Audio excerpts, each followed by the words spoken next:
Students यहाँ पे हम पढ़ेंगे ऑल्टरनेटिंग करंट के अंदर जब LCR सीरीज सर्किट होती है तब एक क्वालिटी फैक्टर जिसको हम Q फैक्टर बोलते हैं वो क्या है। देखो, जब आपने LCR सीरीज सर्किट के बारे में आगे के लेक्चर में देखा था जिसमें मैंने रेजोनेंस पढ़ाया था, रेजोनेंस मैंने जो पढ़ाया था उसमें आपको मालूम है एक जो रेजोनेंट एंगुलर फ्रीक्वेंसी होती है ओमेगा नॉट, वो resonant angular frequency omega naught पे करंट की वैल्यू मैक्सिमम होती थी, वो आपको मालूम है। और रेजोनेंट फ्रीक्वेंसी में आपको मालूम था resonant angular frequency omega naught 1/√LC जितनी जब होती थी तब इम्पीडेंस Z R जितना होता था। जब omega not equals to 1/√LC होता है तब इम्पीडेंस बन जाता है R जितना, और ये इम्पीडेंस की मिनिमम वैल्यू है। और IM का फॉर्मूला क्या था बच्चों? IM का फॉर्मूला था VM/Z। ये आपको मालूम है, IM का फॉर्मूला था VM/Z। तो Z जब मिनिमम बनेगा, यहाँ पे Z क्या बनेगा? Z तो बनेगा मिनिमम। तो Z जब मिनिमम बनेगा तो ये IM जो है वो मैक्सिमम बनेगा। तो IM मैक्सिमम बनेगा और वो बन जाएगा VM/Z की वैल्यू में रखूँगा R। ये आगे के लेक्चर में हमने पढ़ा था IM की वैल्यू मैक्सिमम हो जाएगी जब Z मिनिमम बन जाएगा, और Z मिनिमम की वैल्यू क्या होती है? R होती है। तो यहाँ पे IM maximum equals to VM/R ये आपको मिलेगा। ये हमने आगे के लेक्चर में पढ़ लिया था। अब यहाँ पे ये Q फैक्टर क्या होता है बच्चों? देखो, Q फैक्टर जो होता है, ये Q फैक्टर मैं आपको एक्सप्लेन कर दूँ।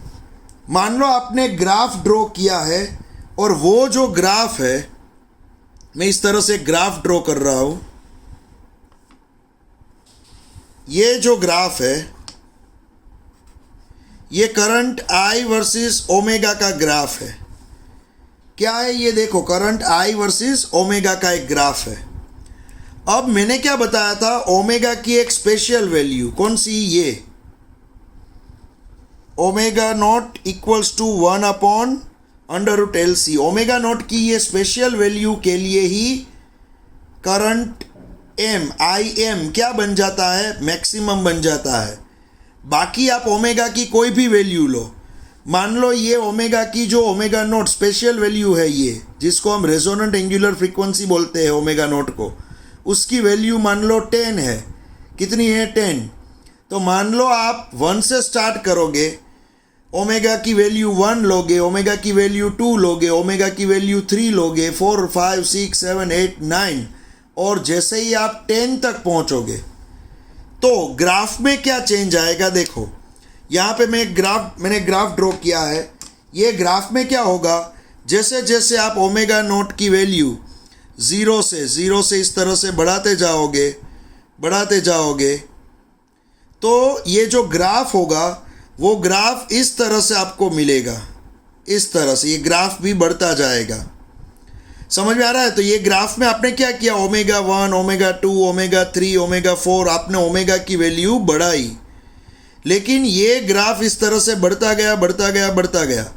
और ये जो पॉइंट मिला, ये पॉइंट जहाँ पे मिला आपको ओमेगा नॉट, ये वाला omega not equals to 1/√LC, ये जगह मिली।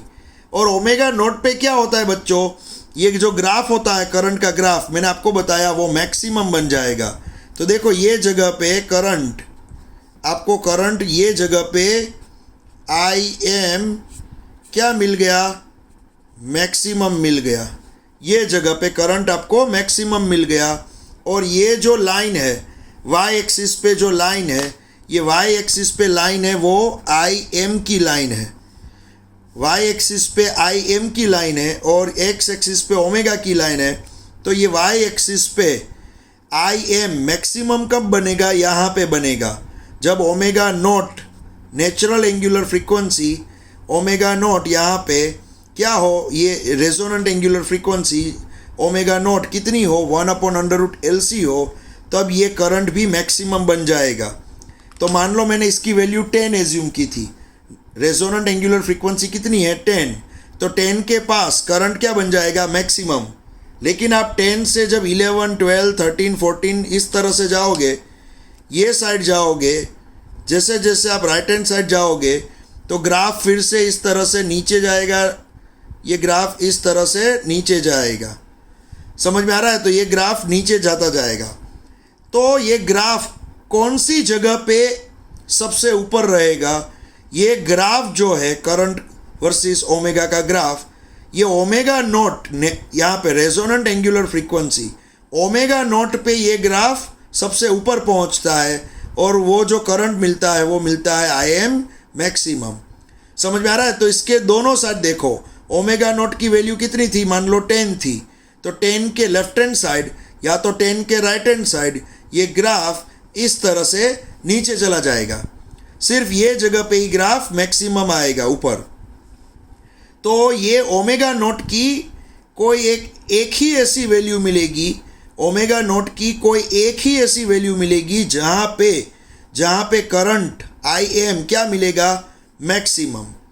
वैसे क्या होगा, मान लो यहाँ पे आपने एक दूसरी ओमेगा की वैल्यू ले ली है जिसको आपने बोला है यहाँ पे ओमेगा 1 मान लो, और सेम यही जगह पे आपने एक ओमेगा की और एक वैल्यू ले ली जिसको आपने बोला ओमेगा 2। तो बच्चों आप यहाँ पे देख सकते हो ओमेगा की ये वैल्यू मान लो 7 है और ओमेगा की ये वैल्यू मान लो 13 है। तो ओमेगा की 7 वैल्यू और ओमेगा की 13 वैल्यू दोनों जगह पे आपको जो करंट मिलेगा वो करंट तो सेम ही मिलेगा। समझ में आ रहा है? ये करंट क्या मिलेगा सेम।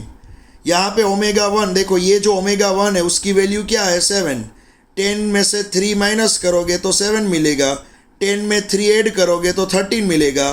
तो 7 और 13 ओमेगा की वैल्यू जब 7 होगी या ओमेगा की वैल्यू जब 13 होगी तब ये पॉइंट मिलेगा और ये पॉइंट मिलेगा। इसको आप ले जाओगे वाई एक्सिस पे, तो वाई एक्सिस पे ले जाओगे तो करंट की एक ही वैल्यू मिलेगी। मीन्स दो एंगुलर फ्रीक्वेंसी पे 7 एंगुलर फ्रीक्वेंसी और 13 एंगुलर फ्रीक्वेंसी दो एंगुलर फ्रीक्वेंसी पे करंट की एक ही वैल्यू मिलेगी। मान लो ये करंट यहाँ पे मिल रहा है 4 एम्पियर, तो 7 एंगुलर फ्रीक्वेंसी पे भी 4 एम्पियर, 13 एंगुलर फ्रीक्वेंसी पे भी 4 एम्पियर मिला। उसी तरह से मान लो यहाँ पे बीच में ये क्या है 10 है, 10 एंगुलर फ्रीक्वेंसी, 10 में से मान लो 4 माइनस किया तो ये यहाँ पे आएगा 6 और 10 में 4 ऐड किया यहाँ पे आएगा 14। तो 6 और 14 पे आप लाइन ड्रॉ करोगे इस तरह से तो एक ही करंट मिलेगा। तो पूरे ग्राफ में क्या होगा, ये मिरर इमेज है, आप देख सकते हो ये मिरर इमेज है। देखो यहाँ पे लेफ्ट हैंड साइड जैसा कर्व है वैसा ही कर्व यहाँ पे राइट हैंड साइड है। देखो आप, तो मिरर इमेज में क्या होगा, सभी जगह पे पूरे ग्राफ में दो फ्रीक्वेंसी पे, मान लो ये है 6 ये 14, या तो ये है 5 ये है 15, या तो ये है यहाँ पे 4 और यहाँ पे ये है 16। तो दो ओमेगा पे एक ही करंट मिलता है। लेकिन सिर्फ ये जगह पे ओमेगा नॉट की जगह पे, ये ओमेगा नॉट की जगह पे एक ही जगह पे यहाँ पे आपको क्या मिलेगा, एक ही करंट मैक्सिमम करंट ही मिलेगा। समझ में आ रहा है बच्चों? ओमेगा नॉट की ये जगह पे आपको मैक्सिमम करंट मिलेगा।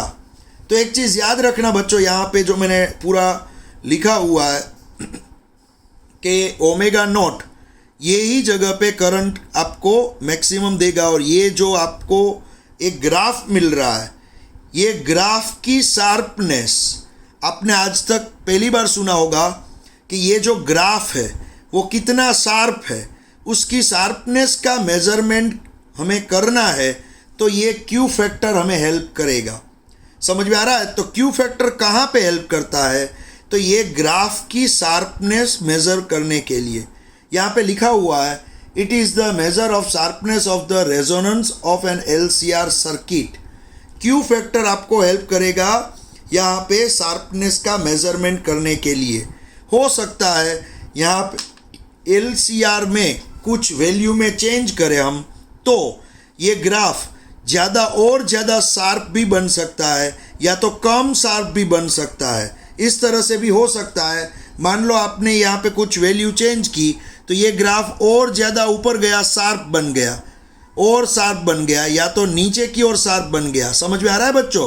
तो ये ज़्यादा शार्प भी बन सकता है ऊपर, या तो ये कम शार्प भी बन सकता है। तो हमें ग्राफ की शार्पनेस अगर चाहिए तो हमें ये हेल्प करेगा यहाँ पे। तो यहाँ पे इट इज़ डिफाइंड एज, ये डिफाइंड कैसे होगा? पहले तो ये it is defined as the ratio of voltage developed across the inductance और capacitance at resonance to the impressed voltage which is the voltage applied across R। तो यहाँ पे ये जो Q फैक्टर होगा वो कैसे यहाँ पे हम डिफाइन कर सकते हैं? Q फैक्टर को डिफाइन करने का तरीका, इंडक्टर के दोनों एंड्स में अप्लाई किया वो वोल्टेज डिवाइड बाय रेजिस्टेंस के दोनों एंड में अप्लाई किया वो वोल्टेज। तो इंडक्टर में दोनों एंड में आपने VL वोल्टेज अप्लाई किया है और रेजिस्टेंस के दोनों एंड में VR वोल्टेज अप्लाइड हुआ है। तो आपको मालूम है बच्चों, यहाँ पे Q फैक्टर का फॉर्मूला कैसे मिलेगा? Q फैक्टर का मीनिंग है voltage across inductor divide by voltage across resistance. या तो दूसरा फॉर्मूला भी है, Q फैक्टर का एक दूसरा फॉर्मूला भी है। कौन सा फॉर्मूला है Q फैक्टर का? देखो, Q फैक्टर का ये जो दूसरा फॉर्मूला है वो है voltage across capacitance divide by voltage across resistance. ये दोनों में से कोई भी आप यूज़ कर सकते हो। ये दोनों फॉर्मूला आपको Q की वैल्यू ही देंगे, Q फैक्टर की वैल्यू ही देंगे। अब आपका क्वेश्चन ये होगा, यहाँ पे वोल्टेज अक्रॉस VL वो क्या होता है? तो आपने आगे के लेक्चर में सीखा था वोल्टेज अक्रॉस इंडक्टर होता है I0, या तो आप इसको बोलोगे IM इंटू L। आपको मालूम है यहाँ पे क्या मिलेगा? IM into L। और VC क्या होता है? Sorry, IM into XL। अब इसको बोलते हो IM into XL। L means, मेरे यहाँ पे मीनिंग था IM इंटू XL। और फिर ओमेगा C की वैल्यू आपने पढ़ ली थी IM XC, और VR की वैल्यू यहाँ पे VC की वैल्यू IM XC पढ़ ली थी, VR की वैल्यू आपने पढ़ ली थी IM R। ये वैल्यूज़ आपने पढ़ ली थी। तो यहाँ पे उसी तरह से VL की वैल्यू अगर आप लिखोगे IM XL और VR की IM R, IM कट होके XL अपॉन R बचेगा। क्या बचेगा? XL upon R। और XL की वैल्यू आपको मालूम है ओमेगा L होती है और R की R। तो यहाँ पे omega naught L upon R। समझ में आया बच्चों? तो ये VL की वैल्यू मैंने रखी है यहाँ पे IM XL, और XL की वैल्यू ओमेगा L होती है, और VR की होती है IR, जहाँ पे I कट होके यहाँ पे XL अपॉन R बचेगा। तो ये फॉर्मूला जो आपको मिला यहाँ पे वो मिला है VL अपॉन VR का, मीन्स Q फैक्टर का फॉर्मूला मिला है। लेकिन आपको ये भी मालूम होगा बच्चों कि ओमेगा नॉट की वैल्यू क्या होती है? ओमेगा नॉट की वैल्यू होती है 1 अपॉन अंडर रूट LC। तो यहाँ पे ओमेगा नॉट की वैल्यू मैंने 1 अपॉन अंडर रूट LC रख दी है, और इसको सिंप्लीफाई करने पे मुझे Q फैक्टर का जो फॉर्मूला मिला, Q फैक्टर का जो फाइनली फॉर्मूला मिला वो मिला 1 upon R into under root L upon C। ये Q फैक्टर का मुझे फाइनल फॉर्मूला मिला। और इसी तरह से Q फैक्टर का दूसरा फॉर्मूला क्या बताया था? The ratio of voltage across C to voltage across R। ये भी Q फैक्टर का फॉर्मूला है। तो वोल्टेज कैपेसिटेंस के दोनों एंड्स के बीच का वोल्टेज अपॉन रेजिस्टेंस के दोनों एंड के बीच का वोल्टेज। तो VC की जगह पे आप लिख सकते हो IM XC, और VR की जगह पे आप लिख सकते हो IM R। IM कट हो जाएगा, तो यहाँ पे XC अपॉन R बचेगा। क्या बचेगा? XC अपॉन R, और XC की value 1 upon omega naught C होती है, और ये यहाँ पे R। तो ये इसको सिंप्लीफाई करने पे आपको ये फॉर्मूला मिलेगा, जिसके अंदर आप ओमेगा नॉट की वैल्यू जैसे ही रखोगे, ये ओमेगा नॉट की वैल्यू रख के सिंप्लीफाई करोगे तो आपको क्यू फैक्टर का सेम जो ऊपर मिला वो ही फॉर्मूला यहाँ पे मिलेगा। समझ में आ रहा है? तो क्यू फैक्टर का सेम फॉर्मूला देखो लास्ट में मिल रहा है। तो क्यू फैक्टर का formula voltage across R upon voltage across L upon voltage across R लिख सकते हो, या तो क्यू फैक्टर का formula voltage across C upon voltage across R, ये भी आप लिख सकते हो, क्योंकि लास्ट में तो सेम फॉर्मूला ही मिल रहा है। देख लो, लास्ट में तो सेम फॉर्मूला ही मिल रहा है। तो ये क्यू फैक्टर क्या दिखाता है? क्यू फैक्टर आपको दिखाता है ये जो ग्राफ आपने ड्रॉ किया है वो ग्राफ की शार्पनेस। समझ में आ रहा है? तो यहाँ पे क्यू फैक्टर का कोई भी डायमेंशन नहीं होता है। देखो क्यू, क्योंकि वोल्टेज अपॉन वोल्टेज, तो ये डायमेंशनल लेस है, M0 L0 T0, इसका कोई भी डायमेंशन फॉर्मूला नहीं है। ये M0 L0 T0 है, ये डायमेंशनल लेस है। और दूसरी एक बात, यहाँ पे इसको आप वोल्टेज मल्टीप्लिकेशन फैक्टर भी बुला सकते हो। यहाँ पे क्यू फैक्टर को आप दूसरा नाम क्या दे सकते हो? वोल्टेज मल्टीप्लिकेशन फैक्टर, इसको ये भी बुला सकते हो ये। तो यहाँ पे क्यू फैक्टर को मैंने डिफाइन किया। क्यू फैक्टर को डिफाइन करने के बाद उसका मैंने फॉर्मूला लिखा। फिर यहाँ पे क्यू फैक्टर का दूसरा नाम वोल्टेज मल्टीप्लिकेशन फैक्टर है, वो भी यहाँ पे हमने देख लिया। अब क्यू फैक्टर को दूसरी एक तरीके से भी डिफाइन किया जाता है। क्यू फैक्टर को बच्चों दूसरे एक तरीके से भी डिफाइन किया जाता है, और वो तरीका है यहाँ पे मैं लिख रहा हूँ। देखो यहाँ पे क्यू फैक्टर को जो दूसरे तरीके से डिफाइन किया जाता है वो यहाँ पे मैंने लिखा है। देखो यहाँ पे Q factor equals to omega not upon omega 2 minus omega 1। ये क्या है बच्चों? Q factor can also be defined as the ratio of the resonant frequency, means omega naught, to the difference in two frequencies taken on both sides of the resonant frequency, means resonant frequency जो है omega naught, उसके दोनों side आने वाली AC frequency, दोनों side आने वाली AC frequency का डिफरेंस, जो ये जो फ्रीक्वेंसी है वो फ्रीक्वेंसी कब हम लेंगे? जब करंट, मैक्सिमम करंट की जो वैल्यू होती है, मैक्सिमम करंट की वैल्यू Im मैक्सिमम, उसकी वैल्यू 1/√2 टाइम्स हो। तो ये जगह मान लो ऐसी जगह होगी जहाँ पे Im मैक्सिमम बन जाता है 1/√2 टाइम्स। ये जगह पे आपको जो ओमेगा 1 मिलेगा, ये जगह पे आपको जो ओमेगा 2 मिलेगा, उसका आपको क्या लेना है? यहाँ पे डिफरेंस लेना है। स्पेशली याद रखना, ओमेगा 1 और ओमेगा 2 आप कौन से लोगे? यहाँ पे ओमेगा नोट के दोनों साइड, ओमेगा नोट के दोनों साइड क्या होगा? ओमेगा 1 एंड ओमेगा 2 होगा, ओमेगा नोट के दोनों साइड। लेकिन आप कौन सा ओमेगा 1 और कौन सा ओमेगा 2 लोगे? ओमेगा नोट, यहाँ के ओमेगा नोट के दोनों साइड जो ओमेगा 1 और ओमेगा 2 होगा, वो कौन सा लोगे आप? तो एक चीज़ याद रखना, वो ऐसा ओमेगा 1 और ऐसा ओमेगा 2 होना चाहिए जब करंट की वैल्यू Im max by √2 बने, और यहाँ भी करंट की वैल्यू Im max by √2 बने। समझ में आ रहा है?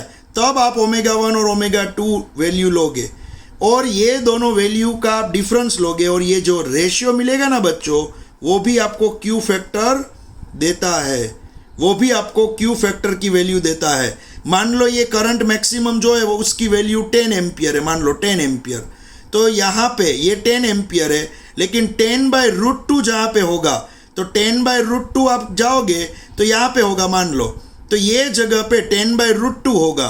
तो ये जगह से एक लाइन ड्रॉ करोगे ओरिजेंटल, तो यहाँ पे और यहाँ पे ग्राफ को इंटरसेक्ट होगा, ये ओरिजेंटल लाइन दो जगह पे इंटरसेक्ट होगी, और यहाँ पे नीचे एक लाइन ड्रॉ करोगे, वो आपको जो वैल्यू देगा उसको ओमेगा 1 बोलोगे, और इसको आप नीचे ले जाओगे, जो वैल्यू देगा उसको ओमेगा 2 बोलोगे।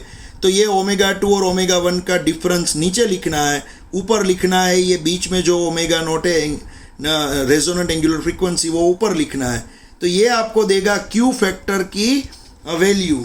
समझ में आ रहा है बच्चों? तो ये क्यू फैक्टर का दूसरा फॉर्मूला मिला यहाँ पे, ये क्यू फैक्टर का दूसरा फॉर्मूला यहाँ पे आपको मिला है। और एक चीज़ याद रखना, ये जो आपको मिला यहाँ पे इतना सा पोर्शन ओमेगा 2 माइनस ओमेगा 1, उसको आप बोलते हो यहाँ पे उसको आप बोलोगे हाफ पावर बैंडविड्थ। याद रखना, इसको आप क्या बोलोगे, ये जगह को आप बोलोगे हाफ पावर बैंडविड्थ। ये गैप जितना छोटा उतनी शार्पनेस ज़्यादा। देखो मैं यहाँ पे ग्राफ ड्रॉ कर रहा हूँ, यहाँ पे एक ग्राफ ड्रॉ कर रहा हूँ, ये दूसरा एक ग्राफ ड्रॉ कर रहा हूँ, इस तरह से एक दूसरा ग्राफ ड्रॉ कर रहा हूँ। तो यहाँ पे क्या होगा, ये जो ग्रीन कलर का ग्राफ है उसमें ये जो वैल्यू होगी यहाँ पे इतनी मिल रही है, ओमेगा 2 माइनस ओमेगा 1 की वैल्यू इतनी मिल रही है। यहाँ पे देखो थोड़ी छोटी मिली, देखा आपने, ये वैल्यू थोड़ी छोटी मिली, देखो ये वैल्यू इतनी थोड़ी छोटी मिली। तो यहाँ पे नीचे ये कम हो गया, ओमेगा 2 माइनस ओमेगा 1, ये पोर्शन थोड़ा कम हो गया। तो यहाँ पे नीचे जितना कम होगा उतना क्यू बढ़ेगा। मीन्स यहाँ पे ओमेगा 2 माइनस ओमेगा 1 उसकी वैल्यू जितनी छोटी होगी उतना क्यू बढ़ेगा, और जितना क्यू बढ़ेगा उतना ग्राफ ज़्यादा शार्प होगा। देखो यहाँ पे ग्राफ ज़्यादा शार्प हो रहा है। और अगर मान लो इस तरह से ग्राफ ड्रॉ किया, इस तरह से, तो यहाँ पे ये देखो ब्रॉड हो गई, ये वैल्यू यहाँ पे Q2 माइनस Q1 की वैल्यू ब्रॉड हो गई। इसका नेक बोला जाता है, नेक देखो थिक हो गया। हिपोपोटेमस का नेक थिक होता है, जिराफ का नेक क्या होता है, थिन होता है। समझ में आ रहा है? तो यहाँ पे नेक जितना कम होगा, पतला होगा, उतनी शार्पनेस क्यू फैक्टर ज़्यादा होगी, और जितना नेक ब्रॉड होगा हिपोपोटेमस जैसे मान लो, उतनी शार्पनेस कम होगी। समझ में आ रहा है? तो यहाँ पे ग्राफ, ये एक ग्राफ है जिसकी शार्पनेस कम है, ये रेड कलर का दूसरा ग्राफ जिसकी शार्पनेस थोड़ी ज़्यादा है, और ये तीसरा ग्रीन कलर का ग्राफ जिसकी शार्पनेस बहुत ज़्यादा है। तो Q क्या दिखाता है, ग्राफ की शार्पनेस। और ये Q का जो यहाँ पे एक फॉर्मूला भी हमने यहाँ पे लिखा है, देख लो दूसरा फॉर्मूला यहाँ पे, ये ऊपर वाले फॉर्मूला तो है ही, लेकिन यहाँ पे एक दूसरा फॉर्मूला भी मैंने आपको बताया। तो बच्चों क्यू फैक्टर 2-3 मार्क के लिए बहुत ही IMP है। जब भी आपको पूछे तो इतना तो आपको लिखना और एक्सप्लेन करना ही है।